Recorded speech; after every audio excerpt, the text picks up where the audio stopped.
উষ্ণধর স্পর্শে কাতর হৈমি। রুদ্রষ্ট চুম্বন ক্রমান্বয়ে গাঢ়তে পরিণত হতে তার হাত জোড়া বেসামাল হয়ে খামছে ধরল বলিষ্ঠ পৃষ্ঠদেশ। কয়েক পল পরেই সহসা সরে গেল রুদ্র। হৈমির হৃদস্পন্দনের প্রবল বেগে মাথা ঝিমিয়ে উঠল। এক পলক তাকিয়ে দেখল চঞ্চলা হৈমির ব্যগ্র দৃশ্য। গোলগাল ফর্সা মুখটা টমেটোর মতো রক্তিম হয়ে আছে। বদ্ধ চোখ বেয়ে নোনা পানির বর্ষণে সিক্ত করে তুলছে গাল দুটো। গাল চুয়ে অশ্রু যখন গলদেশে ছুঁতে লাগলো, সন্তর্পণে চোখ বুঝে ফেলল রুদ্র। কয়েক পল ঘন ঘন নিঃশ্বাস ছেড়ে আবারও তাকালো। শান্ত কণ্ঠে বলল, এই মুহূর্তটুকু পুরো পৃথিবীকে জানাতে পারো, শুধু ওই একজনকেই নয়। হৈমি একই রূপে বসে রুদ্র আশেপাশে তাকিয়ে পুনরায় ঝুঁকে গেল তার দিকে। নরম সুরে বলল, সেবার কেঁদেছ, ফাইন, কান্নার মতোই কাঁদছিল। এবার কান্নার রহস্য কি? নিস্তব্ধ হৈমি না জবাব দিল আর না চোখ মেলে তাকালো। শুধু তার নিঃশ্বাসের এক অদ্ভুত শব্দে মাথা ঝমঝম করে উঠল। এক ঢোক গিলে সরে এলো রুদ্র। অপেক্ষায় থাকলো হৈমির চোখ খোলার, স্বাভাবিক হওয়ার। দীর্ঘ সময় পর ধীরে ধীরে চোখ খুলল হৈমি। মুখ লুকানোর চেষ্টা করে নত মাথা আর নত করে ফেলল।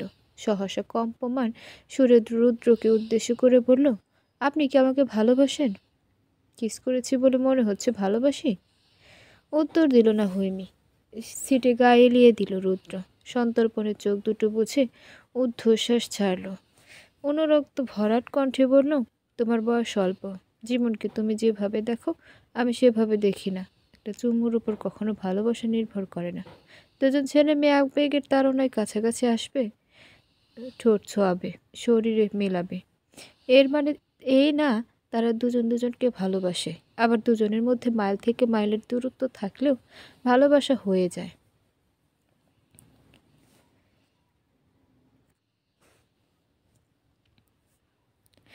তাহলে কেন আমাকে বারবার কলঙ্কিত করছেন? হৈমির একটি বাক্যই যথেষ্ট ছিল রৌদ্র সমস্ত সত্তাকে নাড়িয়ে দেওয়ার। হৈমি নত মুখে বসে একটিবার যদি সে ডান পাশে ফিরে দেখত, তাহলে হয়তো ভয়ে তার হৃদয় কেঁপে উঠত। কারণ রৌদ্র রক্তিম চোখ, শক্ত জল এবং অদৃশ্য এক অস্থিরতা স্বচক্ষে সহ্য করতে পারত না সে। সহসা গাড়ি স্টার্ট হতে কিঞ্চিত কেঁপে উঠল হৈমি। রৌদ্র রোবটের ন্যায় বসে স্টিয়ারিংয়ে ধরে আছে। গাড়ি যখন ব্রেক কষল, হৈমি তাকিয়ে দেখল তারা শেখ বাড়ির সামনে। তাই দুরু দুরু বুকের তড়িৎ গতিতে ডোর খুলে নামতে উদ্যত হলো। অমনি তড়াক করে রুদ্রর হাত টেনে নামতে বাধা দিল। চমকে গিয়ে ফিরে তাকাতেই রুদ্র অগ্নিমূর্তি দেখে ঠোঁট গিলল বার কয়েক। রুদ্র রাশভারী কণ্ঠে ভয়ানক কয়েকটি বাক্য উচ্চারণ করল। You must be my wife, must be. ব্যক্তি হিসেবে আমি পুরোপুরি মার্জিত না হলেও আমার চরিত্র তুমি ছাড়া অন্য কোনো নারী ত্রুটি ধরতে পারবে না। Just keep this in mind. আলগোছে ধরে রাখা নরম হাতটি ছেড়ে দিল রুদ্র। ঘন ঘন চোখের পলক ফেলে ঢোক গিলল হৈমি। বাঁকা হেসে রুদ্র পুনরায় বলল, আর রইল তোমার কলঙ্কিত হওয়ার কথা। যদি এটাকে কলঙ্ক ধরে নাও, তাহলে তাই শান্তি একটাই। পুরো পৃথিবীতে একজন দ্বারাই তুমি কলঙ্কিত হচ্ছ, সে আমি, ইউর ফিউচার হাজব্যান্ড। 3 দিন পর মাহের ফিরে এলো। প্রথমে নিজ বাড়ি এবং পরে শ্বশুর বাড়ি গেল সে। গিয়ে জানতে পারল সূচনার দাদিন সহ চাচাতো ভাইরা আজ আসবে। তাই সূচনা আজই তার সঙ্গে ফিরতে নারাজ। ওদিকে হামিদা রয়েছেন বোনের মেয়ের কাছে। টিশার শেষ সময় চলছে, সামনে মাসে ডেলিভারির ডেট। তাই এই সময়টুকু সে টিশার কাছেই থাকবেন। বাড়ি ফেরা নিয়ে তারা রইল না মাহেরের। তবে শ্বশুর বাড়িতে বউকে সারপ্রাইজ দিতে হবে এ ঢের বুঝল। অনেকদিন পর ভাইকে কাছে পেয়ে হৈমি রাজ্যের গল্প জুড়ে দিল। গত 2 দিন রুদ্র ভীষণ ব্যস্ত ছিল।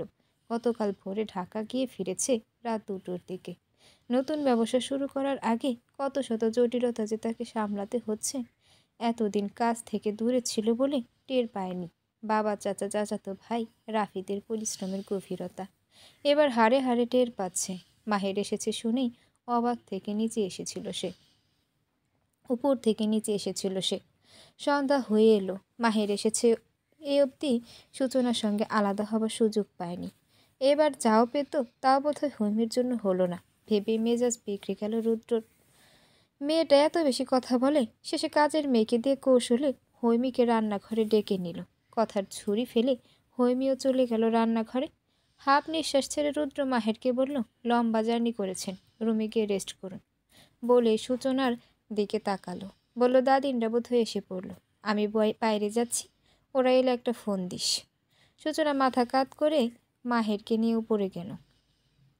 রুদ্র আশপাশ তাকিয়ে উঠে দাঁড়াতেই দেখল হৈমি রান্নাঘর থেকে বের হচ্ছে।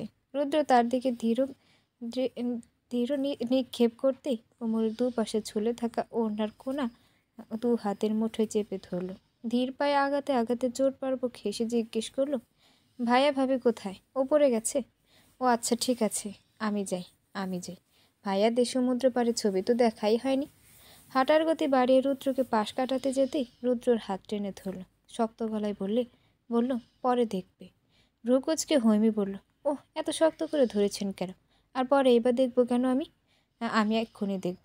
ছাড়ুন তো, সবসময় খবরদারি করবেন না। বিয়ে করবেন বলেছেন, আগে বিয়ে করুন, তারপর খবরদারি করবেন। এর আগে একদম খবরদারি নয়।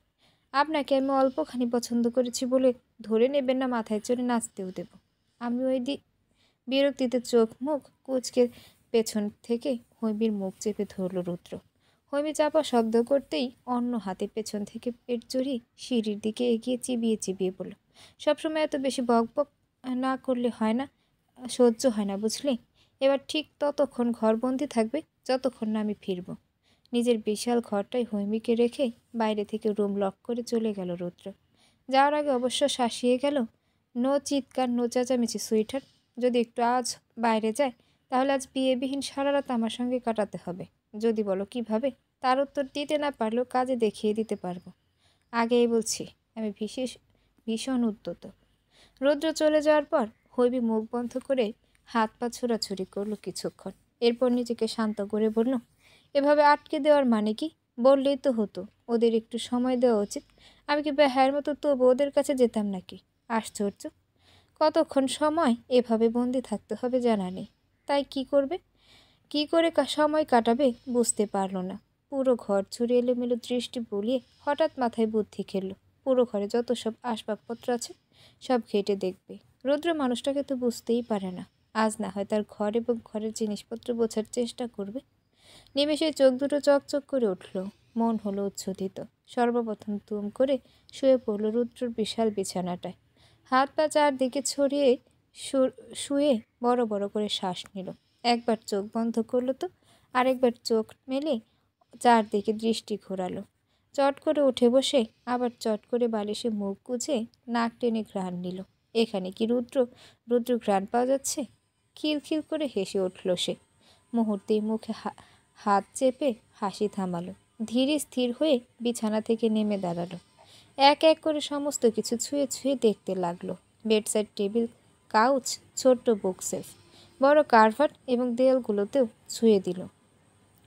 এক পর্যায়ে দোনমনো করে বুকশেলফ থেকে বইগুলোর নাম পড়তে শুরু করলো।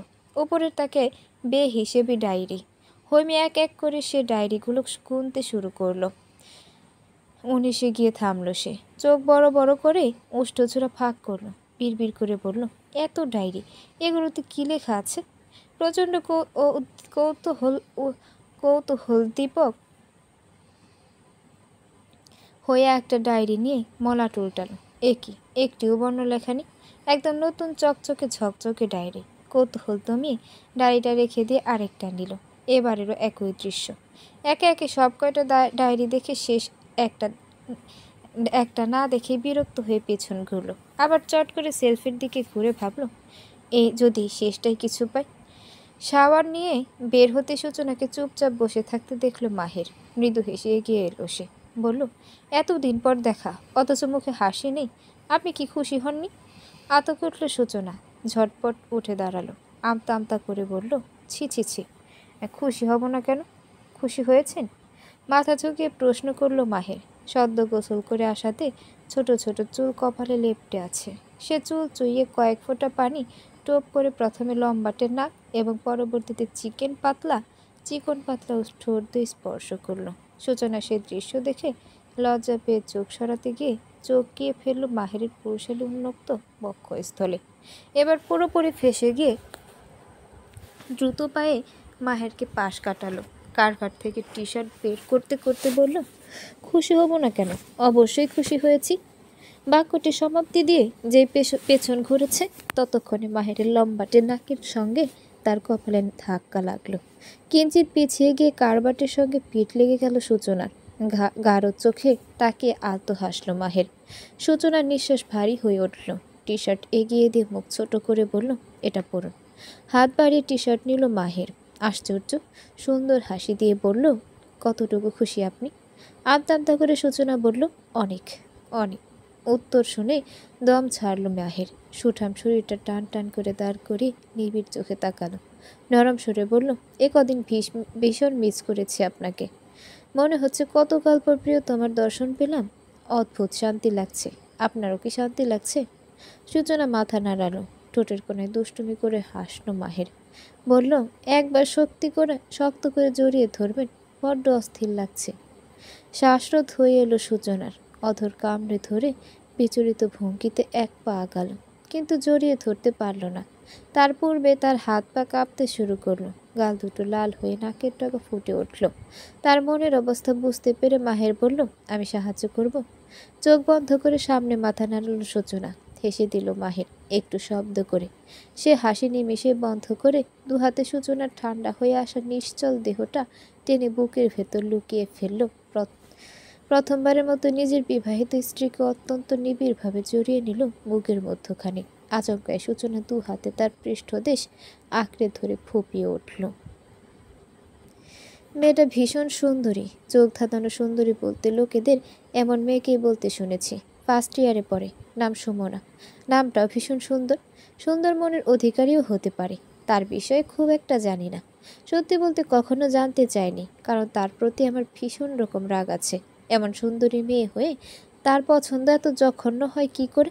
সবচেয়ে বড় কথা, সাহস হলো কি করে রুদ্র শেখকে ভালোবাসার আবেদন করে? হ্যাঁ, মেয়েটা আজ আমাকে চিঠির মাধ্যমে প্রপোজ করেছে। চিঠির উত্তর পাওয়ার আশায় চাতকিনীর মতো ক্লাসরুমের সামনে বারান্দায় দাঁড়িয়েও ছিল। আমি তাকাইনি, একবারের জন্য তাকাইনি, কারণ আমি ভালোবাসাকে ঘৃণা করি। যে ভালোবাসা স্বামী স্ত্রীর মধ্যে থাকে, যে ভালোবাসা কিশোর কিশোরদের চিত্ত চঞ্চল করে, যুবক যুবতীদের একে অপরের মধ্যে অদৃশ্য টান সৃষ্টি করে, সেই ভালোবাসাকে আমি ঘৃণা করি। আজীবন ঘৃণা করে যেতে চাই। ঘৃণা করে যেতে চাই সে নারীকে যে নারী আমার হৃদয়ে স্থান পেতে চায়। ঘৃণা করি আমি সুমনাকে। তারিখ 6/6/2017। আবিরের কাছে শুনলাম আমি যখন চলে এলাম সে সুমনা নাকি আমার দিকে তাকিয়েছিল। একবারের জন্য পলক ফেলেনি। 3 তলার বারান্দা থেকে গেট পেরোতে যতক্ষণ সময় আমাকে দেখা যাচ্ছিল ঠিক ততক্ষণই তাকিয়েছিল। যখন আমি গেটের বাইরে আড়াল হয়ে গিয়েছি, ওর না মুখ চেপে হু হু করে কেঁদেছে। সে মুহূর্তে তাকে সামলেছে তার গুটি কয়েক বান্ধবী। সুমনা কেন কাঁদল? আমি তাকে রিজেক্ট করেছি তাই? এত সিম্পল একটা বিষয়ে কাঁদার কি আছে? একজন রিজেক্ট করেছে বলে পৃথিবী শুদ্ধ সবাই তাকে রিজেক্ট করবে নাকি? আবিরকে যখন এই প্রশ্ন করেছে ভীষণ রেগে গেল।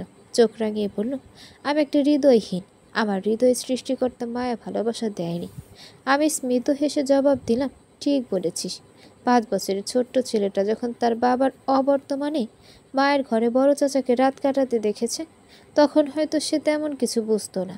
শুধু বুঝতো তার মা চুরি করেছে। তার বাবার পাওয়া আদর ভালোবাসা চুরি করে অন্যকে দিচ্ছে। জানালার ফাঁক দিয়ে বড় চাচাকে খেতে দেখেছিল ছোট ছেলেটা। ওটা তো আদর ছিল। তার আদর, তার 2 বছরের ছোট্ট বোনের আদর, আর তাদের বাবার আদর। মায়ের সব আদর বড় চাচা পেয়ে নিল। ইস, মানুষ যখন ভালোবাসার সঙ্গে বেইমানি করে, ভালোবাসা চুরি করে, তখন মানুষ কি আর মানুষ থাকে? ওই মানুষের শরীরে কি হৃদয় নামক যন্ত্রণা থাকে? থাকলে নিশ্চয়ই এমনটা করতে পারতো না।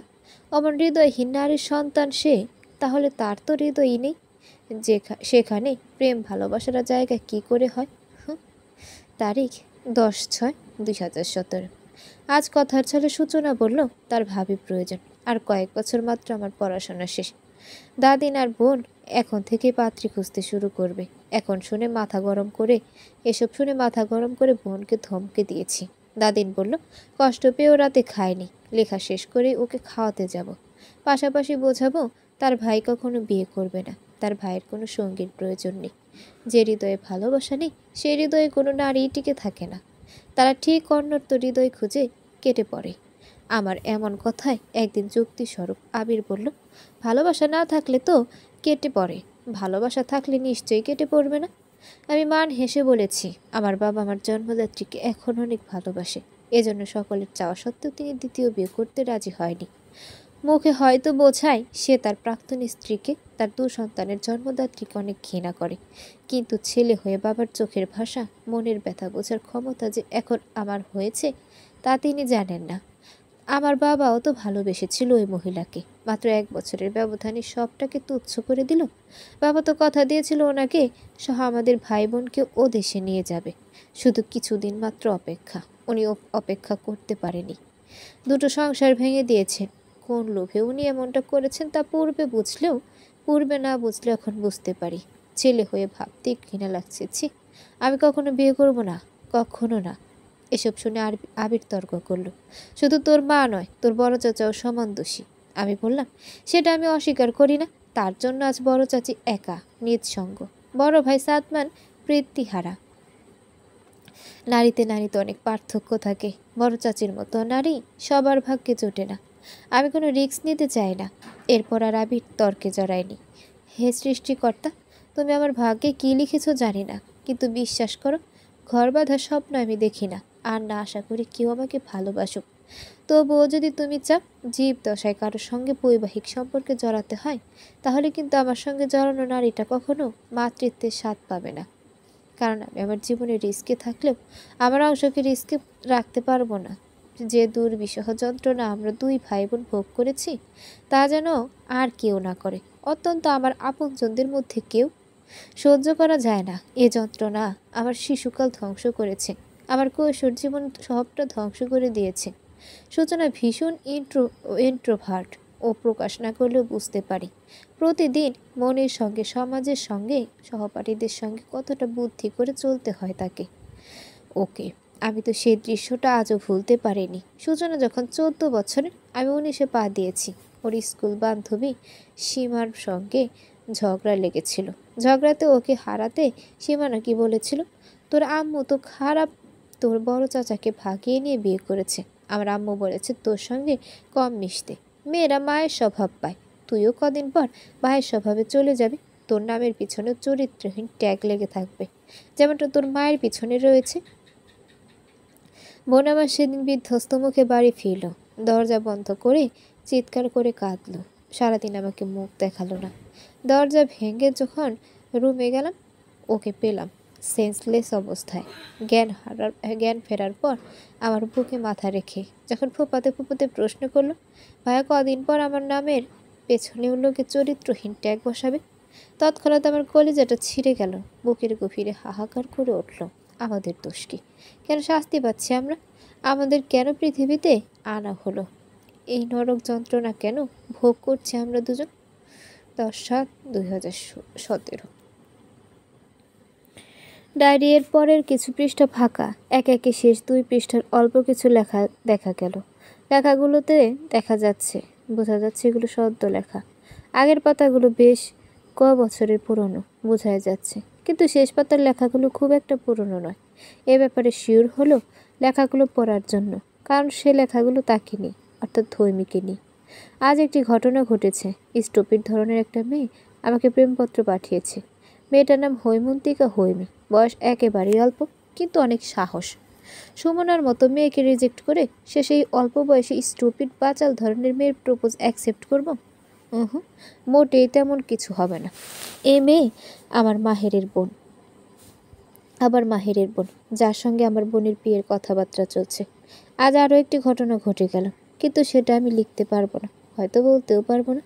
তোতা পাখিকে চেয়েছিলাম, পেলাম না, কারণ আমি বখাটেটির জীবনে তোতা পাখিদের আসতে মানা। সে কি আমার জেদ হয়ে দাঁড়ালো? তাকে পেতেই হবে এমন অনুভূতি কেন হচ্ছে? আমি ভালোবাসতে পারি না, তাতে কি করে ভালোবাসাহীন হৃদয়ে স্থান দেব? বিয়ে করব, বউ বানাবো, শুধু কথা ছাড়া সে কিছুই পাবে না। যা বুঝলাম, মাথায় বুদ্ধি শুদ্ধিও তেমন নেই।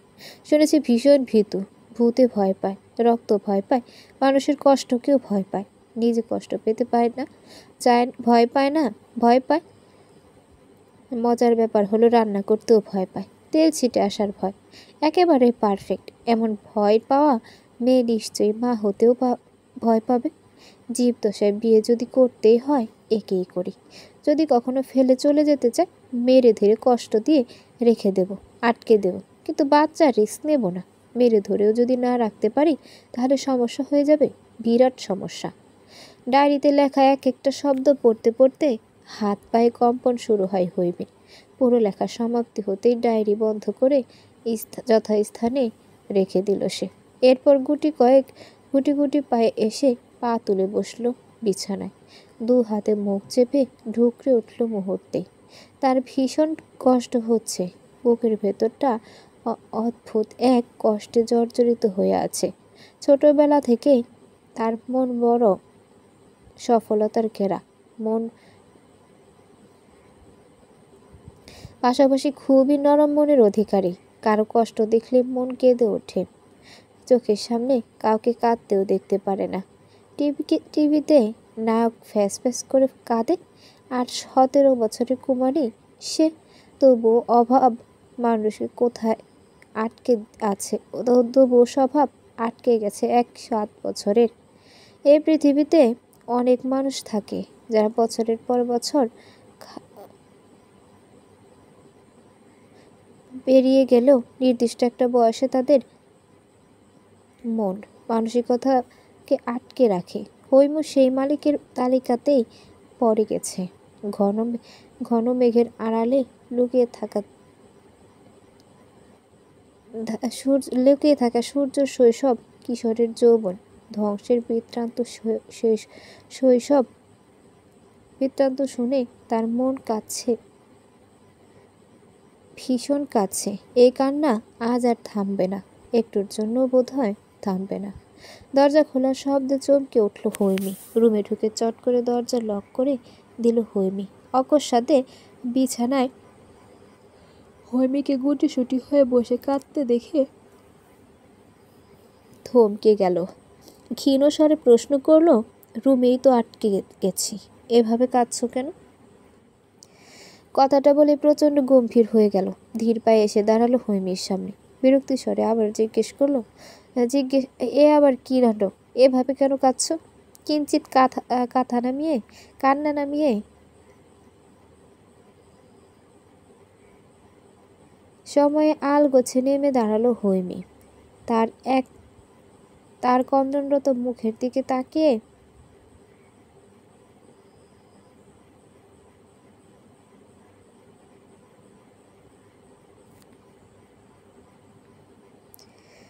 কন্দনরত গলায় ভেঙে ভেঙে বলল, আমি কখনো আপনাকে ছেড়ে যাব না, কখনো ভালোবাসা চুরি করব না।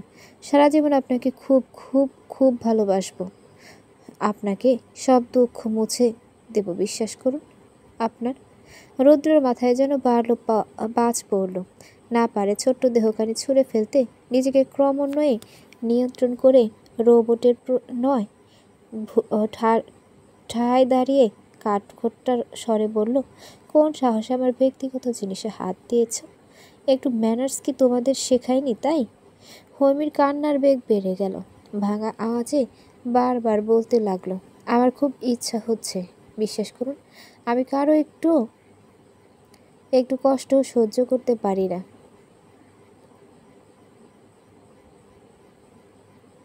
যেখানে আপনার এত বেশি কষ্টের কথা পড়ে, আমার অনেক বেশি কষ্ট পেয়ে অনেক বেশি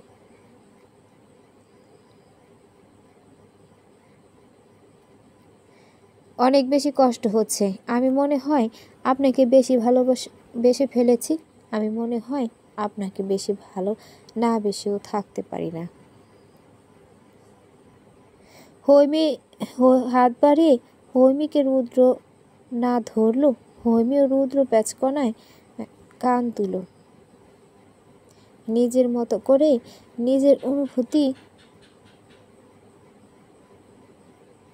প্রকাশে ব্যস্ত হয়ে পড়ল। ভাই, রুদ্র ভয়াবহ একটি প্রশ্ন করে বসালো, মেয়েরা মায়ের জাত হয়, তুমি পারবে তো মেয়েরা মায়ের জাত করতে?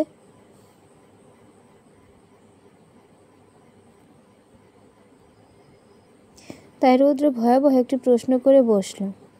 মেয়েরা মায়ের জাত, তুমি পারবে তোমার মাতৃত্ব ত্যাগ করতে? দাদিন সহ তার 3 নাতি এলো সন্ধ্যার পর। রাদিফের আসার কথা থাকলে অফিসের জরুরি কাজ পড়ে যাওয়ায় আসতে পারেনি। সে আসেনি বলে তার মা, বউ, বাচ্চা কেউ এলো না। ছোট চাচা চাচি তারাও আসেনি, শুধু ছেলেদের পাঠিয়ে দিয়েছে সাদমান, সোহান, রোশান। বাড়িতে পা রাখতেই পুরো বাড়ির আমেজ বদলে গেল।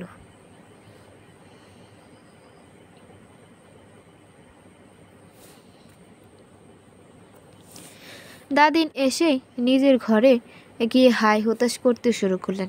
এই বয়সে এসে এমন জার্নি তার শরীরে কুলায় না। মনে মনে প্রতিজ্ঞা করে ফেললেন আর ঢাকার মুখ সে দেখবে না। পায়ে ব্যথার আহাজারি শুরু করাতে কাজের মেয়েটা চলে গেল তার পা টিপতে। মাহের শাওয়ার নিচ্ছিল বলে সেই ফাঁকে দাদিনের সঙ্গে দেখা করার সুযোগ হলো। কথার ছলে দাদিনকে বলল, তুমি তাহলে রেস্ট করো, তোমার নাচ জামাইকে কফি দিয়ে আস।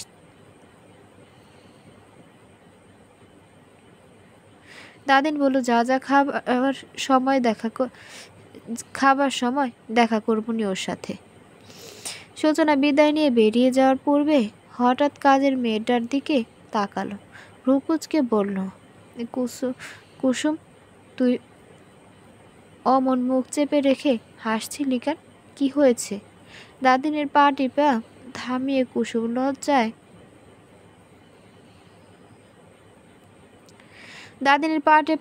কুসুম লজ্জায় মুখ লুকালো। বলল, আপা, আমি কমু না।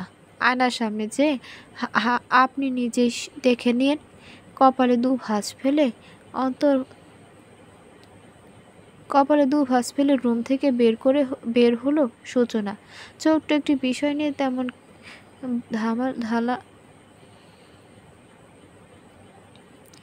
মাথা ঘামালো না। ড্রয়িং রুমে সাদমান, সোহান, রোশান হুড়ুহুড়ি করেছেন। তাদের খোঁচাখুচি অভাব ছিল। গাছকে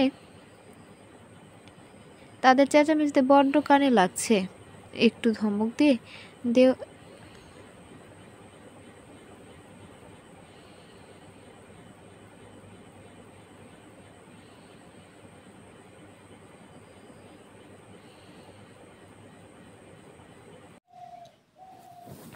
কপালে দু ভাঁজ ফেলে রুম ছেড়ে বের হলো সূচনা। ছোট্ট একটু বিষয় নিয়ে তেমন মাথা ঘামালো না। ড্রয়িং রুমে সাদমান, সোহান, রোশান হুড়ুহুড়ি করছে। তাদের চেঁচামেচি বড্ড কানে লাগছে। একটু ধমক দেওয়া প্রয়োজন। তাই হাঁটার গতি বাড়িয়ে ড্রয়িং রুমে এলো। 3 জনকে কঠিন করে ধমক দিল। সঙ্গে সঙ্গে 3 জন ভীষণ ভদ্র হয়ে দাঁড়িয়ে গেল।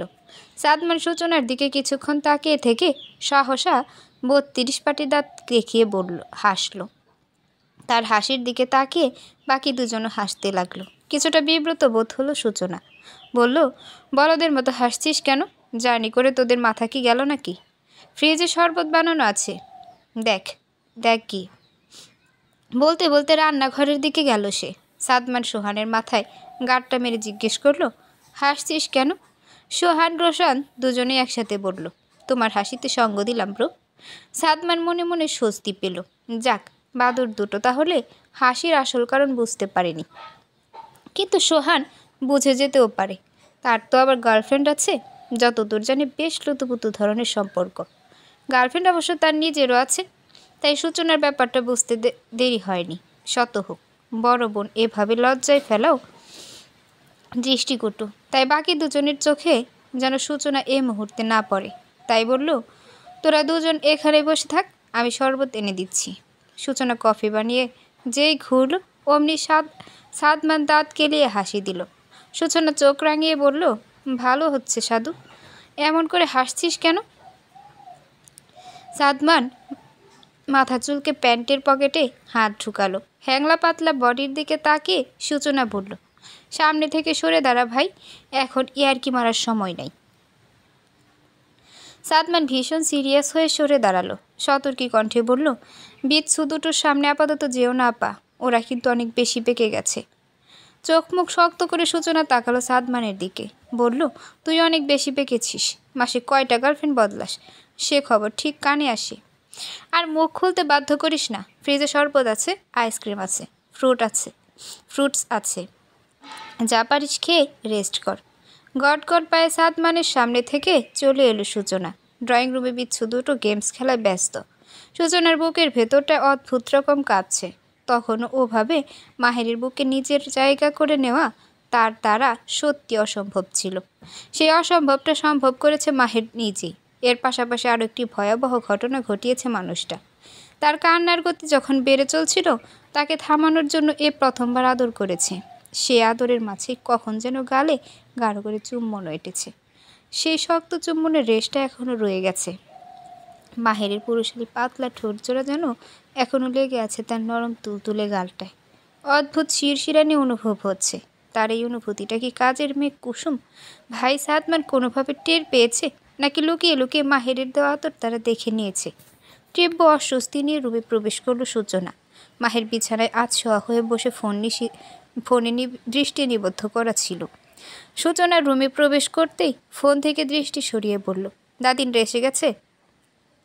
মাথা নাড়িয়ে হ্যাঁ বুঝিয়ে কফির মগ এগিয়ে দিল সূচনা। মৃদু হেসে কফির মগ হাতে নিয়ে মাহের বলল, আপনার জন্য বানাননি? আমি এখন খাবো না। নরম সুরে কথাটা বলেই আয়না দেখার উদ্দেশ্যে পেছন ঘুরল সে। পা আগাতে নিতেই বিচলিত হয়ে মাহের বলল, দেখে এদিকে ঘুরুন, কি হয়েছে?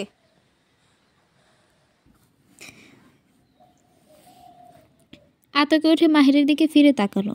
বেড সাইড টেবিলে মগ রেখে ভ্রু কুচকে তাকিয়ে রইল মাহের।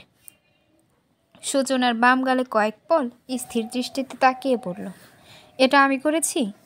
কণ্ঠ অবিশ্বাস্য স্পষ্ট। সূচনা কাঁদো কাঁদো দৃষ্টিতে তাকিয়ে বলল, কি করেছেন? আমাকে দেখে ওরা হাসলো। কি হয়েছে আমার? কারা হাসলো?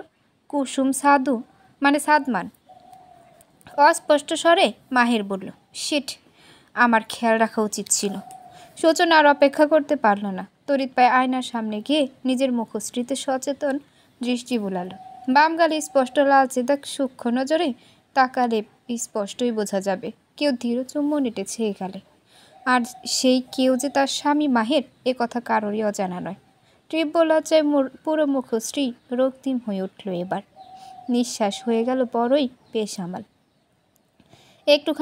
একটুখানি পিছনে তাকাতেই মাহের অদ্ভুত চাহনি দেখে মুখ লুকাতে ইচ্ছে করল। তার অমন কঠিনতম লজ্জা দেখে অধর কামড়ে হাসল মাহের। কফির মগ হাতে নিয়ে সন্তর্পণে চুমুক দিল। এরপর হালকা কাশি দিয়ে সূচনার অ্যাটেনশন পাওয়ার চেষ্টা করলো।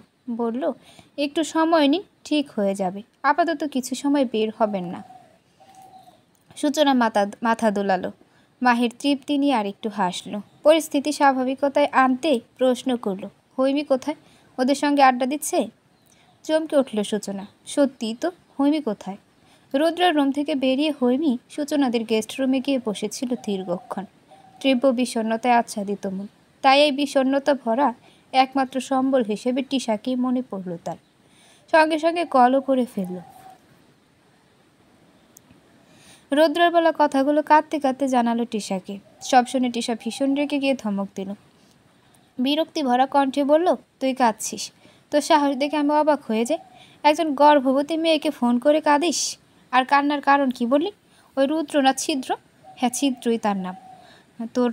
তোর হৃদয় ছিদ্র করেই তো দিয়েছে। বেটা খাটাস। এই শোন, খাটাসের দিলওয়ালি।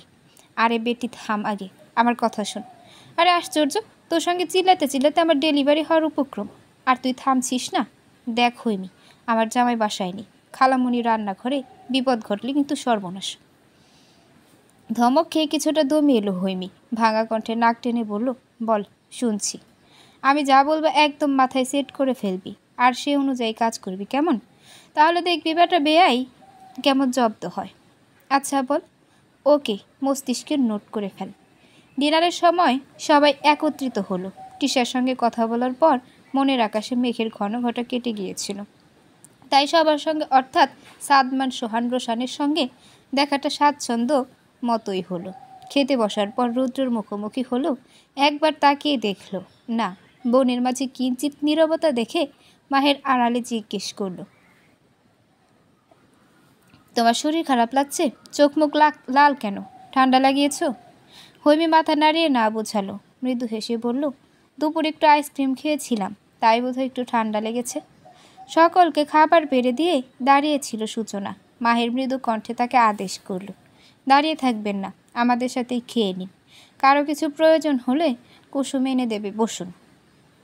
মাহেরের এটুকু আদেশকে রুদ্র ভীষণ পজিটিভ নিল। আপন মনে খুশিও হলো ভীষণ। তাই গম্ভীর কণ্ঠে বোনকে বলল, দাঁড়িয়ে কেন, খেতে বসো। খাবারের পাট চুকিয়ে হৈমি রাতে কোথায় কার সঙ্গে ঘুমাবে এই আলোচনা করে উপরে চলে গেল মাহের। একা যেহেতু এক রুমে থাকতে পারবে না, তাই আজ রাত সে দাদিনীর সঙ্গে ঘুমাবে বলে ঠিক হলো। হৈমির ঘুমের স্টাইল তেমন সুবিধার নয়, তাই সে ভীষণ চিন্তিত। বুড়ো মানুষ, না জানি আজ রাতে কী অঘটন ঘটে যায়। ঘুমাতে যাওয়ার পূর্বে ভাইদের সঙ্গে কিছুক্ষণ আড্ডা দিয়ে হৈমিকে দ্রুত ঘুমাতে যাওয়ার কথা বলে সূচনা চলে গেল। কিন্তু হৈমিকে যেতে দিল না রোশান। তার বায়না 3 ভাইয়ের সঙ্গে এবার লুডো খেলতে হবে। খেলায় একটি নিয়মও দেওয়া হলো, যে জিতবে সে 2টো শর্ত দেবে। সেই শর্তগুলো পূরণ করতে হবে, যে হারবে তাকে। দুর্ভাগ্যবশত আজ হেরে গেল হৈমি, আর জিতে গেল সোহান। মনটাই খারাপ হয়ে গেল হৈমি। বিরস মুখে বলল, আমার শরীরটা ভালো নেই আজ, না জানি কী শর্ত দেবে। আজকে সেসবের জন্য আমি প্রস্তুত নেই। তাছাড়া রাতও হয়েছে অনেক, এবার ঘুমাতে যাই, যত শর্ত সব কাল পূরণ করব। প্রতিবাদ করল সোহান, কিন্তু সাদমান মেনে নিল। মাত্রই তার ফোনে রুদ্রর মেসেজ এসেছে। অ্যাংরি ইমোজি দিয়ে সে লিখেছে, 12:24 বাজে, এবার তোদের খেলা বন্ধ না হলে খুব খারাপ হবে। এমন মেসেজ পেয়ে সাদমান বাকি দুজনকে ম্যানেজ করে উপরে চলে গেল। বিরস মুখে হৈমি ও দাদিনের ঘরে গিয়ে শুয়ে পড়ল। সারা রাত না ঘুমিয়ে ছটফট করেই কাটল তার। এদিকে অবশ্য ভালোই হলো, ঘুমের ঘোরে মহাবিপদ ডেকে আনা হলো না। পরের দিন সকাল থেকে রুদ্র ভীষণ ছটফট করতে লাগলো। গতকাল হৈমি তাকে উত্তর না দিয়ে বেরিয়ে গিয়েছিল। এরপর সকলের ভিড়ে আর উত্তর শোনা হয়নি, কিন্তু আজ শুনতেই হবে তার উত্তরটি। দোতলার বারান্দায় দাঁড়িয়ে হৈমি কোথায় সেটাই দেখার চেষ্টা করছিল সে। এমন সময় সূচনার ঘর থেকে বেরিয়ে এলো হৈমি। রুদ্র তার সামনে দেয়াল স্বরূপ দাঁড়ালো। রাশভারী স্বরে জিজ্ঞেস করলো, আমার উত্তরটা? সূচনার ঘর থেকে মাহের বেরিয়ে এলো। রুদ্র কৌশলে হৈমিকে পাশ কাটিয়ে চলে গেল। মাহের জিজ্ঞেস করলো, এভাবে দাঁড়িয়ে আছো কেন? রুদ্র কিছু বলেছে? কই না তো, আমি যাচ্ছিলাম, উনি তো ছাদে গেলেন, সামনাসামনি পড়ে গিয়েছিলাম। আচ্ছা, বাইরে যাচ্ছি, কিছু খাবে? কি আনবো? যা খুশি এনো। ভ্রুকুচকে তাকালো মাহের। থতমত খেয়ে হৈমি বলল, চকলেট আর চাটনি এনো, ভাবি তো চিকেন ফ্রাই বানাচ্ছে, কোকাকোলাও নিয়ে এসো। দুপুরবেলা হঠাৎ হৈমির মনে পড়ল সে গতকাল লুডো খেলায় হেরেছে, সেজন্য তাকে আজ 2টো শর্ত পূরণ করতে হবে। কিন্তু শর্তগুলো কি কি জানা হয়নি, তাই রোশান সোহানকে খুঁজতে বের হলো। খোঁজাখুঁজি করতে করতে রুদ্রের রুমের সামনে এসে দ্বিধায় পড়ল। দুবার ডাকলো, সোহান, রোশান, তোমরা আছো? কোনো সাড়া পেল না। ব্যর্থ হয়ে সরে যেতে উদ্ধত হলো। পেছন ঘুরেছে, অমনি দরজা শব্দ করে খুলে রুদ্র তার ওড়না টেনে ধরল। আচমকা আতকে শক্ত হয়ে দাঁড়িয়ে পড়ল হৈমি। বড় বড় চোখ করে শুকনো ঢোক গিলল বার কয়েক। পরে পুরো ওড়না যখন রুদ্র দখলে, তখন নিজের শেষ চেষ্টাটুকু দিয়ে ওড়নার শেষ কোণটা ধরে টেনে ধরল হৈমি। শঙ্কিত হয়ে বলল, প্লিজ অমন করবেন না, ভাইয়া এসে যাবে। প্রত্যুত্তরে রুদ্র কিছু না বলে ওড়নায় হ্যাঁচকা টান দিল। ফলশ্রুতিতে ওড়না সহ পুরো হৈমিটাই রুদ্রর ঘরে চলে গেল। তড়িৎ গতিতে দরজা লক করে দিল রুদ্র। জড়সড় হয়ে দাঁড়িয়ে হৈমি। সূক্ষ্ম নজরে বোঝা যাবে তার শরীর মৃদু কাঁপছে, চোখের পাতা চঞ্চলিত, ঢোক গিলেছে ঘন ঘন। রুদ্র শ্বাস ছাড়ল। রুদ্র হাতে থাকা ওড়নাটা ছুঁড়ে দিল হৈমির দিকে। হৈমি তৎক্ষণাৎ গলায় ওড়না জড়িয়ে নিল। রুদ্র কঠিন চোখে তাকিয়ে তীব্র রোশানলে কপালের রগ ফুলে উঠেছে তার। চোয়াল জোড়াও ধীর। হৈমি ভীত চোখে তার পানে তাকাতেই সে দাঁতে দাঁত চেপে প্রশ্ন করল, উত্তর না দিয়ে এড়িয়ে চলছো কেন? আমার উত্তর চাই। হৈমি 1 সেকেন্ডও সময় না দিয়ে বলল, আপনি নিশ্চয়ই জানেন আমার উত্তর কি হতে পারে। চিল্লিয়ে উঠল রুদ্র। 2 কদম তেড়ে এলো হৈমির দিকে। হাত বাড়িয়ে শক্ত করে চেপে ধরল হৈমির কাঁধ জোড়া। ব্যথায় চোখ বন্ধ করে ফেলল হৈমি। রুদ্র থমকে বলল, না জানি না, আমি তোমার মুখে উত্তরটা শুনতে চাই। কয়েক পল পর অসহায় চোখে তাকালো হৈমি। রুদ্রর কঠিন দৃষ্টিজোড়া তার চোখেতে স্থির। সে চোখে নিজের চাহনি ধীর করল হৈমি। কিঞ্চিত ধীর স্বরে উত্তর দিল, কোনো মেয়ে তার ভালোবাসার জন্য মাতৃসত্তা ত্যাগ করেছে কি না জানি না, কিন্তু আমি করতে রাজি। যদি আপনি আপনার পুরুষ চাহিদা ত্যাগ করতে পারেন, আপনার বউ হতে রাজি তখন হব, যখন আপনি আমাকে সম্পূর্ণ নিশ্চয়তা দিতে পারবেন। মা তো আর একা একা হওয়া যায় না, তাই না? এবার আপনি নিজের সঙ্গে বোঝাপড়া করে আমাকে উত্তরটা জানান। মনে রাখবেন, আপনার আমার মনের সম্পর্ক তৈরি হবে দেখেন না। আপনি আপনার পৌরুষচিত্ত মন দেহ যদি এই ত্যাগটুকু করতে পারেন, আমারও নারী মন মাতৃসত্তা ত্যাগ করতে পারবো। এই স্তম্ভিত রুদ্রের দু হাত আচন্নিত নম্রতায় পরিণত হলো। হৈমির দৃষ্টি ক্রমশ ধীর হচ্ছে।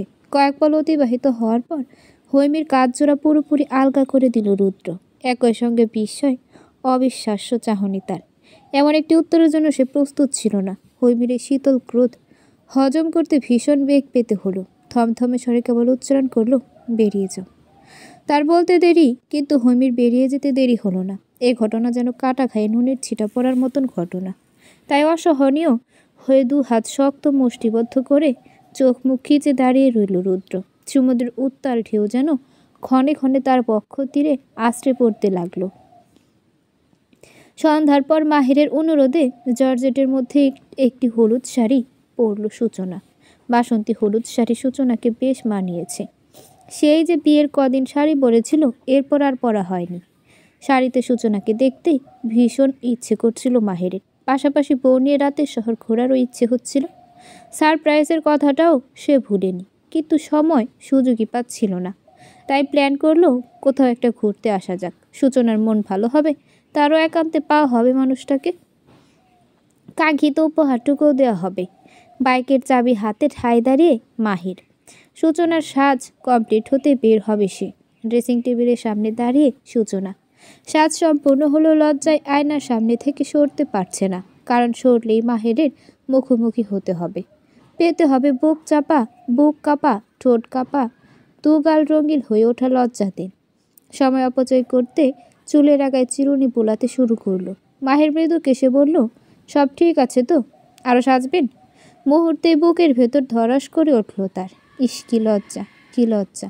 আরও কেন সাজবে? সব তো ঠিকই আছে। মাথা নাড়িয়ে না সূচক ইশারা করল সে। নরম সরে বলল, আপনি এগোন, আমি আসছি। শাড়ি পরে বাইকে বসতে কিঞ্চিত অসুবিধা হলো। মাহির বুঝতে পেরে বলল, আঁচল করে তুলুন, এক হাত কাঁধে রাখুন। ধীর সুস্থে তাই করল সূচনা। মাহিরও বাইক স্টার্ট দিল। ধীরে সুস্থে চলতে শুরু করলো শহরের পরিচিত রাস্তায়। এরপর চলে গেল লেকের পাড়ে। সেখানে মাহিরের গুটি কয়েক বন্ধু বান্ধবী ছিল। সূচনার সঙ্গে আগেই পরিচিত থাকার দরুন কৌশল বিনিময় করল তারা। লেকের এক পাশে সারি সারি কফি শপ রাতের পরিবেশটাকে রং বেরঙের আলোকসজ্জা মুখরিত করে রেখেছে। ভালোই লাগছিল সূচনার। চারপাশে তাকিয়ে তাকিয়ে পরিবেশটা উপভোগ করছিল সে। এমন সময় সকলের মাঝে গা ঘেঁষে দাঁড়ালো মাহির। হাতে হাত আলতো ছুঁয়ে দিয়ে বলল, হাত ধরুন। সকলের দিকে তাকিয়ে লজ্জা পেল সে। বিব্রত চোখে তাকালো মাহিরের পানে। মাহির পুনরায় শান্ত কণ্ঠে বলল, হাত ধরুন, একটা জায়গায় যাব আমরা। ভয় পেতে পারেন, হাত ধরলে সাহস পাবেন। সিরিয়াস হয়ে মাহিরের শক্তপোক্ত হাতটা আলতো করে স্পর্শ করল সে। অধর কামড়ে হাসল মাহির। বন্ধুদের দিকে তাকিয়ে আমোদে সুরে বলল, বউ আমার ব্যাপক লজ্জাবতী। বাক্যটির ইতি টেনেই সূচনার নরম হাতের আঙুলের ফাঁকে আঙুল গুজে শক্ত করে ধরল সে। সূচনা কিছু বুঝে ওঠার আগেই একটানে সকল আলোকচ্ছটা এবং বন্ধুদের মাঝখানে থেকে হারিয়ে গেল দুজনায়। তলিয়ে গেল নিবিড় অন্ধকারে। মাহিরের সঙ্গে কয়েক পা মিলিয়ে হাঁটার পর ভীত স্বরে জিজ্ঞেস করল, এত অন্ধকার কেন? কোথায় যাচ্ছি আমরা? ভয় পাচ্ছেন? একটু বেশি কাছাকাছি হয়ে সূচনা বলল, ফোন বের করুন, ফ্ল্যাশ অন করুন। মৃদু হেসে সূচনার কাজ জড়িয়ে ধরল মাহির। ঘন অন্ধকারে আচমকায় এমন উষ্ণ আলিঙ্গন পেয়ে বুক ধরপড় করে উঠল। কাপা স্বরে বলল, মাহির, আমি সত্যি ভয় পাচ্ছি। এক হাতে সূচনাকে জড়িয়ে অপর হাতে পকেট থেকে ফোন বের করল মাহির।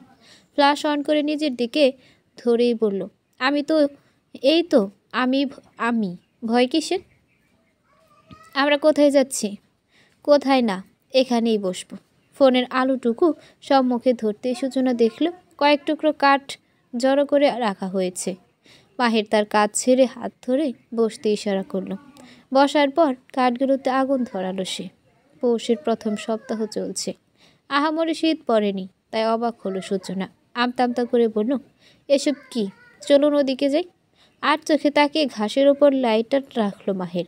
সূচনা খেয়াল করল চারপাশে বেশ ঘন গাছ, ছোট্ট খাটো জঙ্গল বলা চলে। সে জঙ্গলের ভেতর ফাঁকা অংশের ঘাসের উপর বসে আছে তারা। আশ্চর্য হয়ে মাহিরের পানে তাকালো সে। জিজ্ঞেস করলো, এখানে আমি কখনো আসিনি। আমিও। এটা কফি শপের পিছনের অংশ। জায়গাটা বেশ নিলিবিলি। দিনের বেলা অনেক ছোট ছোট ছেলেরা এখানে এসে সিগারেট খায়, কেউ কেউ নেশাও করে। মন খারাপ হলো সূচনার। বলল, তাহলে আমরা এখানে কেন? নেশা করবো তাই? ছি, আপনি এসব বলছেন? সত্যি বলছি। তার আগে সারপ্রাইজটা দেই। বিস্মিত হলো সূচনা। এমন জায়গায় তাকে সারপ্রাইজ দিতে এনেছে মাহির? কি এমন সারপ্রাইজ যা এখানে দিতে হবে? চিন্তায় মগ্ন সে। হঠাৎ চমকে উঠল পরিচিত একটি কণ্ঠস্বর পেয়ে। ভীতিগ্রস্ত হয়ে সামনে তাকালো সে। হ্যাঁ, লিমন, তার প্রাক্তন। আতঙ্কে উঠে পাশে তাকালো। মাহির তার দিকে তাকিয়ে সূচনা ঢোকিল কাপা স্বরে বলল, মাহির। মাহির তার দিকে চেপে বসলো। এক হাত বাড়িয়ে কাছে টেনে নিল তাকে। মৃদু স্বরে বলল, পুরো ভিডিওটা দেখুন সূচনা। সূচনার শরীরটা থরথর করে কাঁপছে। মাহির ফোনের স্ক্রিনে ভিডিও প্লে করে তার সামনে ধরে আছে। স্ক্রিনে স্পষ্ট দেখা যাচ্ছে রক্তাক্ত অবস্থায় বসে আছে লিমন। তার সামনে চার পাঁচজন ছেলে দাঁড়িয়ে। সবাই একটাকে প্রশ্ন করছে লিমনকে, বল, তোর সঙ্গে মাহিরের বইয়ের ঠিক কতটা ঘনিষ্ঠ সম্পর্ক ছিল? আমরাও শুনি। উত্তরে আহত স্বরে লিমন বলল, আমাকে ক্ষমা করুন, আমি যা বলছি সব রাগের বশে। সব মিথ্যা, সব মিথ্যা। সূচনা পবিত্র। আমি ওকে কোনোদিন সেভাবে স্পর্শই করিনি। হাত ধরা ছাড়া ওর সঙ্গে আমার কোনো সম্পর্ক হয়নি। ও খুব ভালো মেয়ে, ভদ্র মেয়ে।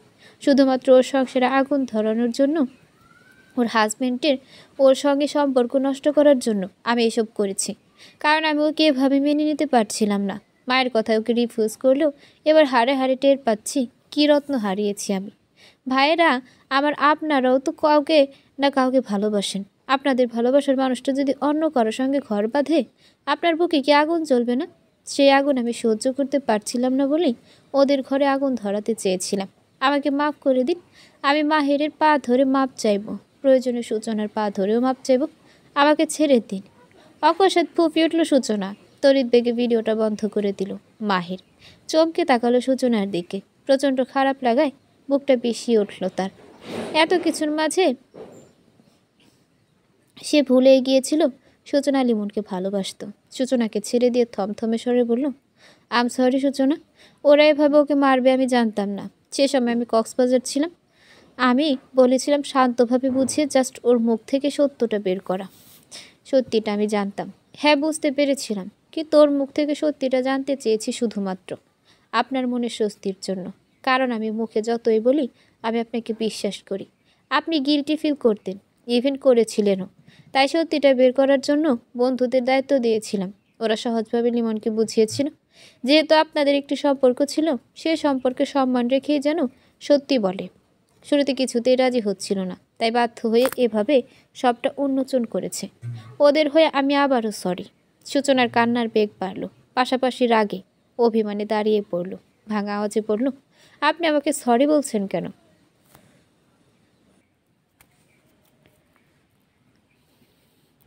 উঠে দাঁড়ালো মাহেরও। সূচনা মুখোমুখি হয়ে বলল, আমি আপনাকে কষ্ট দিতে চাইনি। আমি কেন কষ্ট পাবো? কাঁদছেন তো? অসহায় কণ্ঠে বলল মাহের। সূচনা নাক টেনে হাতের উল্টো পিঠে চোখের পানি মুছল। বলল, আপনি আমায় এতটুকু বিশ্বাস করেন এটা জেনেই কেঁদেছি মাহির। যার কাছে যা আশা করি তার কাছে তা পাই না, অথচ যার কাছে আশা সীমিত সেই সবটা উজাড় করে দেয়। এই দুঃখ আমি কোথায় রাখবো বলুন তো?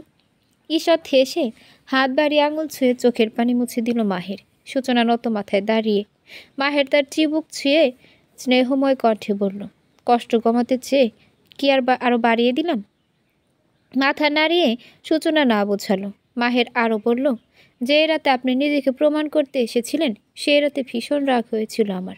ইচ্ছে করছিল কয়েকটা মার দিয়ে বুঝিয়ে দিই মাহের লিমন নয়।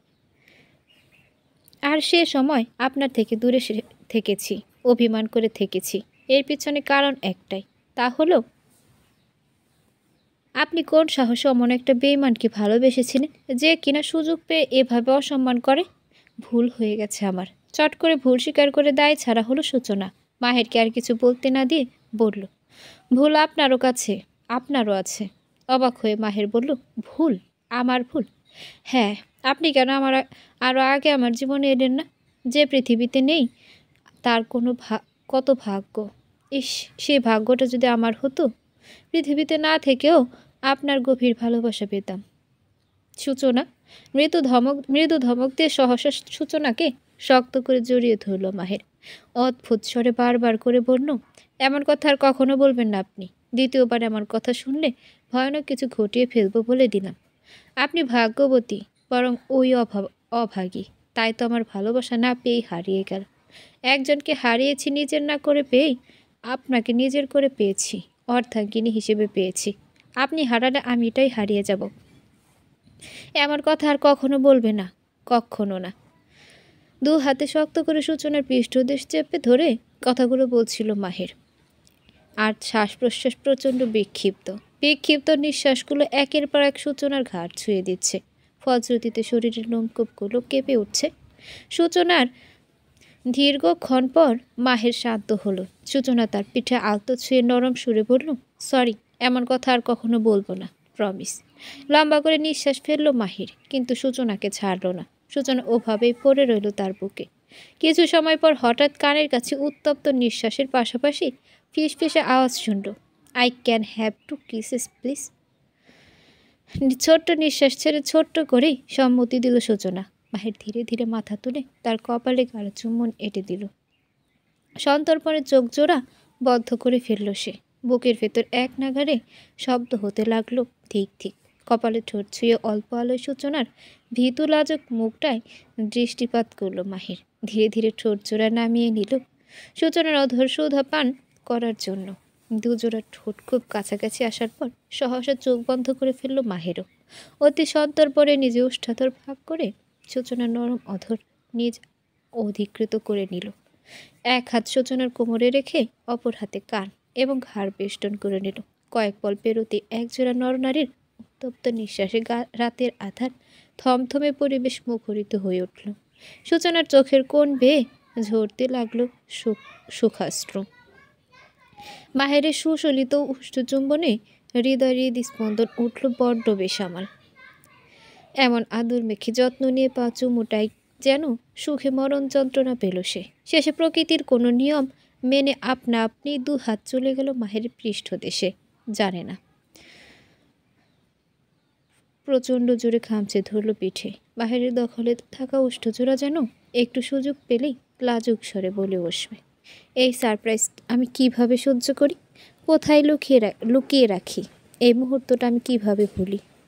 সোহান রোশানদের দুটো শর্ত পূরণ করার জন্য রাত 8টার দিকে হৈমিকে ছাদে যেতে হলো। বিচ্ছু দুটো বলেছিল 12টার পর ছাদে গিয়ে একা আধ ঘন্টা কাটাতে হবে। সে রাজি হয়নি, তাই বাধ্য হয়ে তারা সময় নির্ধারণ করেছে রাত 8টা।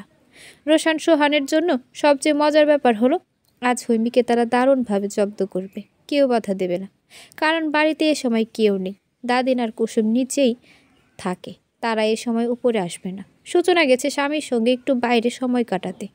রুদ্র কোথায় গেছে জানে না। সাদমান গেছে এলাকার বন্ধুদের সঙ্গে ঘুরতে ফিরতে। রাত 10-11টা বাজবে, তাই পুরো দমে জমে যাবে তাদের দুধর্ষ পরিকল্পনা। অন্ধকারে আচ্ছন্ন নিলিবিলি নিস্তব্ধ ছাদে প্রবেশ করল হৈমি। একতলা হিমশীতল বাতাস আচমকা ধাক্কা দিল ওকে। নিমিষে চোখ বুঝে ফেলল, কেঁপে উঠল উষ্টাধর। দুরু দুরু বুকে ছাদের দরজা ঘেঁষে দাঁড়িয়ে ঢুক গেল। উষ্টাধর দাঁড়িয়ে দোয়া পরে ফু দিয়ে নিল বুক পটে। লম্বা করে দম ছেড়ে পিছু তাকালো। রোশান সোহান মিটিমিটি হাসছে। চোখের ইশায় এগোতে বলছে তার জন্য নাকি ছাদের মাঝখানে টুল রাখা হয়েছে, যেখানটায় তাদের দেওয়ার সময় পর্যন্ত একা একই বসে থাকতে হবে। সেসব কথা স্মরণ করেই মৃদু হাসার চেষ্টা করল সে। মুখশ্রীতে ভর করা সমস্ত ভয়টুকু লোকানোর আপ্রাণ চেষ্টাও করল। তীব্র সাহস সঞ্চয় করে মুখ ফিরিয়ে ধীর পায়ে এগিয়ে গিয়ে বসল ছাদের মাঝ বরাবর। তৎক্ষণাৎ ছাদের লাইট অফ করে দরজাটা লাগিয়ে দিল সোহান। আতঙ্কে উঠে দাঁড়িয়ে পড়ল হৈমি। উত্তেজিত হয়ে বলল, এ কি, এটা তো কথা ছিল না। সোহান রোশান দুই ভাই দরজা লাগিয়ে দৌড়ে চলে গেল নিজেদের ঘরে। মোবাইলে সময় দেখে নিল। 30 মিনিটের আগে ঘর ছেড়েই বের হবে না পণ করল। সময় কাটাতে দুজন বেশ আয়েশ করে মুভি দেখতে বসলো। ওইদিকে হৈমি দরজায় করাঘাত করতে করতে ক্লান্ত হয়ে পড়ল। ভয় উত্তেজনায় শরীর ঘেমে নিয়ে একাকার অবস্থা।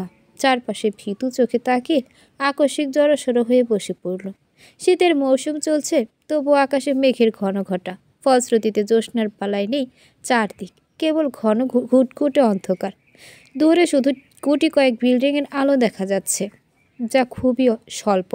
সেদিকে তাকে ঘন ঢোক গিলল হৈমি। মনে মনে নিজেকেই বকুনি দিল। কেন সে লুকিয়ে ফোন আনলো না?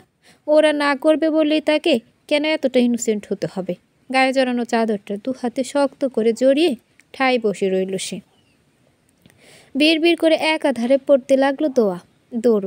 এ পৃথিবীতে কিছু দুর্বল হৃদয়ের নারী থাকে, যারা জানে দুনিয়াতে ভূত প্রেত বলতে কিছু নেই। এই সত্যিটা জানা সত্ত্বেও দিন শেষে রাতের আধারে একাকী তারা ভূতে ভয় পায়, অসম্ভব রকমের ভয়।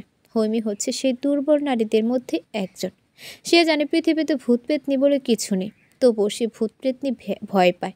আর এই ভয় মারাত্মক রকমের ভয়। তীব্র শীতে যেমন হাড় কাঁপে, তেমনি ভূতের তীব্র ভয়ে হাড় কেঁপে ওঠে তার। আজ পরিস্থিতি সম্পূর্ণ তার প্রতিকূলে। তাই তো নিস্তব্ধ পরিবেশটাকে থমথমে করে তোলার জন্য অকস্মাৎ দূরপানের একটি শেয়াল ডেকে উঠল। অতিরিক্ত ভয়ের তাড়নায় মস্তিষ্ক অচল হয়েছিল হৈমি। তাই অকস্মাৎ এই ডাকটি তার ভয়ের মাত্রা চূড়ান্তে পৌঁছে দিল। ভীতু মেয়েটা 2 হাতে কামচে ধরা চাদর ছেড়ে তড়াক করে উঠে দাঁড়ালো। থরথর করে কাঁপতে কাঁপতে দরজায় করাঘাত শুরু করলো। শরীরে জড়ানো চাদর খুলে পড়ল। কয়েক পল পর ওড়না পড়ে গেল। দূর থেকে ধেয়ে আসা শেয়ালের ডাকগুলো ধীরে ধীরে প্রকট হলো। বেড়ে গেল হৈমির ভয়, সেই সাথে দরজায় কারাঘাত। সূচনা ফোন করে জানালো তাদের ফিরতে দেরি হবে, আজ রাতে বাইরে থেকে খেয়ে আসবে। বাড়ির সবাইকে যেন জানিয়ে দেওয়া হয়। পাশাপাশি হৈমির যত্নেরও যেন ত্রুটি না হয়। কুসুমকে সবটা বুঝিয়ে ফোন কেটে দিল সূচনা। কুসুমও তার কাজে ব্যস্ত হয়ে পড়ল, কারণ রাতে খাবারের সময় এখনো হয়নি। সময় হলে সবাইকে একসঙ্গেই খেতে দেবে। রুদ্র বাড়িতে ঢুকতেই কুসুম তাকে সূচনার কথা জানিয়ে দিল। রুদ্র গম্ভীর স্বরে বলল, বলে পা বাড়ালো দোতলায়। সে যখন তার ঘরের লক খুলতে উদ্যত হলো, ঠিক সেই মুহূর্তেই অদ্ভুত এক কণ্ঠস্বর পেল। ছোটবেলায় বাথরুমে ঢুকে দরজা লাগিয়ে জোরে কথা বললে যেমন প্রতিধ্বনি হয়, কণ্ঠের স্বাভাবিকতা হারিয়ে অদ্ভুত শোনে ঠিক তেমনই কণ্ঠস্বর। এই স্বর আরও তীব্র, ভীতিকর। সবচেয়ে বড় কথা, এটি একটি নারী কণ্ঠস্বর। রুমের দরজা খোলা বাদ রেখে ভ্রু কুঁচকে কিছুকাল দাঁড়িয়ে রইল সে। এরপর কান খাড়া করে 1 পা 2 পা করে এগোতে লাগলো। থামলো গিয়ে ছাদে সিঁড়ির সামনে। তৎক্ষণাৎ চমকে উঠল তার অন্তরাত্মা। এ বাড়িতে মেয়ে বলতে তো গুটি কয়েকজনই। কুসুম নিচে, সূচনা বাইরে, ছাদে তাহলে কে? হৈমি। মেজাজটা কিছুটা বিগড়ে গেল। পরক্ষণে আবারও থমকে গেল। চটজলদি জিহ্বা দিয়ে অধৈর্য ভিজিয়ে সিঁড়ি অতিক্রম করে উপরে উঠল। ছাদের দরজা লাগানো দেখে আরেক ধাক অবাক হলো। বিষয়টি বোধগম্য না হলেও হৈমির কান্নার শব্দ, চিৎকারই যথেষ্ট ছিল তার শ্বাস প্রশ্বাসগুলো বেসামাল করে দেওয়ার। আর এক মুহূর্ত সময় সে নষ্ট করল না। ঝড়ের গতিতে দরজা খুলে উত্তেজিত কণ্ঠে বলল, তুমি এখানে? কি হয়েছে? তৎপরতার সঙ্গে ছাদের লাইট অন করলো রুদ্র। রুদ্রকে দেখে 2 হাতে মুখ চেপে হাওমাও করে কেঁদে বসে পড়ল হৈমি। বিধ্বস্ত হৈমিকে দেখে বুকের ভেতরটা চিনচিন করে উঠল রুদ্র। হতভম্ব হয়ে 1 হাঁটু গেড়ে সেও বসল। হাত বাড়িয়ে হৈমির কাঁধ স্পর্শ করে জিজ্ঞেস করল, এই মেয়ে, এভাবে কাঁদছো কেন? এ কি, তোমার শরীর তো কাঁপছে। কি হয়েছে? ভয় পেয়েছ? লিসেন, হৈমি শুনছ? লাল টকটকে ঘমার্ত মুখশ্রী তুলে 1 পলক রুদ্রকে দেখল হৈমি। রুদ্র বিচলিত দৃষ্টিতে তার দিকেই তাকিয়ে। তার সে দৃষ্টিকে আশ্চর্যান্বিত করে দিয়ে সাহসা হৈমি জড়িয়ে ধরল তাকে। তার বলিষ্ঠ বুকটায় মুখ গুজে থরথর করে কাঁপতে কাঁপতে উচ্চারণ করল, ভূত। চোখ মুখ কুঁচকে গেল রুদ্রর। ভূত মানে? কিন্তু কোনো প্রকার প্রতিক্রিয়া দেখাতে পারল না হৈমির কান্না দেখে, যা সত্যি বোঝাচ্ছে ভীষণ ভয় পেয়েছে সে। কিন্তু এই ভয়ের উৎস কোথায় থেকে? হৈমি বা ছাদে আটকা পড়ল কিভাবে? এ সকল প্রশ্ন মনে চেপে দু হাতে বুক পকেটে আগলে নিল ভয়ে ততষ্ট মেয়েটাকে। পৌষের আবহাওয়াতেও হৈমির উত্তপ্ত দেহের অবিশ্রান্ত শ্বেত জলে ভিজে উঠল রুদ্রের বক্ষপট। শরীরে জড়ানো সাদা কাবলি স্যান্ডো গেঞ্জি লেপটে গেল বুকের পাটাতে। বাকরুদ্ধ রুদ্র আর কিছু বলতে পারল না, কেবল অতি সন্তর্পণে জড়িয়ে রাখল মেয়েটাকে। যতক্ষণ না ভয় কাটছে, যতক্ষণ না শান্ত হচ্ছে, ততক্ষণ এই বুক থেকে রেহাই নেই তার। যদি সময়টা জীবনের শেষ নিঃশ্বাস পর্যন্ত যায়, তবু রেহাই দেবে না। ঠিক এভাবেই জড়িয়ে রাখবে। ভয় কাটুক, শান্ত হোক, কান্না থামুক, তবেই এই বুক থেকে ছাড় পাবে তার আপন পাখিটা।